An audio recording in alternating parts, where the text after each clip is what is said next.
So ఇప్పుడు సర్పంచ్ ఎలక్షన్లో మీరు ప్రజలకు ఇచ్చే పిలుపు ఏంటి? ఒకటే చెప్తున్నాను నేను, గత 3 రోజుల క్రితం కూడా నేను ఇన్స్టాలో చెప్పిన, సర్పంచ్ న్యాయంగా పనిచేయాలంటే మీరు ఆయన దగ్గర డబ్బులు తీసుకోకండి, అంతే. ఇక్కడ మార్పు, ఇది ప్రజాస్వామ్య దేశం, ప్రజల నుంచే మొదలు కావాలి. ఎవరైనా నీకు డబ్బులు ఇవ్వడానికి వచ్చినప్పుడు నాకు ఎందుకు డబ్బులు ఇస్తున్నావురా అని అంటే అసలు ఇంకోటి డబ్బులే వంచడు.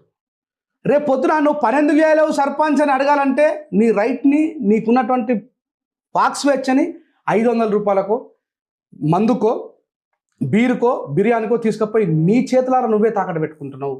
నీ పిల్లల భవిష్యత్తును నువ్వు తాకట్టు పెడుతున్నావు. 5 సంవత్సరాలు వాడిచ్చే కేవలం 20 రోజులు.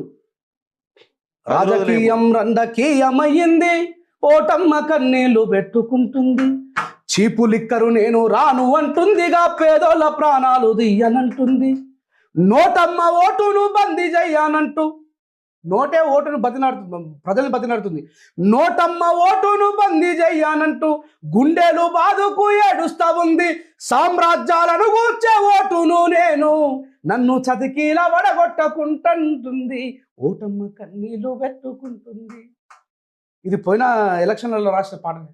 కొంచెం పాడితే కొద్దిగా జనాలకి ఏమైనా ఎక్కుతుందేమని నా బాధ. రోజు రాజకీయం రండకీయమయ్యింది, మొత్తం పాడు. రాజకీయం రండకీయమయ్యింది, ఓటమ్మ కన్నీళ్లు పెట్టుకుంటుంది, చీపు లిక్కరు నేను రాను అంటుందిగా, పేదోళ్ళ ప్రాణాలు దియ్యనంటుంది, నోటమ్మ ఓటును బందీ చెయ్యానంటూ గుండెలు బాదుకు ఏడుస్తూ ఉంది, సామ్రాజ్యాలను కూల్చే ఓటును నేనంటూ నన్ను చతికీల వడగొట్టకుండంటుంది, ఓటమ్మ కన్నీళ్లు పెట్టుకుంటుంది.